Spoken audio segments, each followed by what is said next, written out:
بسم الله الرحمن الرحيم وسخر لكم الشمس والقمر دائبين وسخر لكم الليل والنهار وآتاكم من كل ما سألتموه وإن تعدوا نعمة الله لا تحصوها إن الإنسان لظلوم كفار.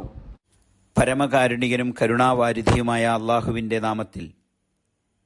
നിരന്തരം ചരിച്ചുകൊണ്ടിരിക്കുന്ന സൂര്യചന്ദ്രന്മാരെയും അവൻ നിങ്ങൾക്ക് അധീനപ്പെടുത്തി തന്നു.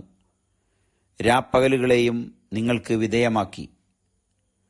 നിങ്ങൾക്ക് ആവശ്യമുള്ളതൊക്കെ അവൻ നിങ്ങൾക്ക് നൽകിയിരിക്കുന്നു. അള്ളാഹുവിൻ്റെ അനുഗ്രഹം നിങ്ങൾക്ക് എണ്ണിക്കണക്കാക്കാനാവില്ല. തീർച്ചയായും മനുഷ്യൻ കടുത്ത അക്രമിയും വളരെ നന്ദികെട്ടവനും തന്നെ. സൂറത്ത് ഇബ്രാഹിം 33-34 ആയത്തുകൾ.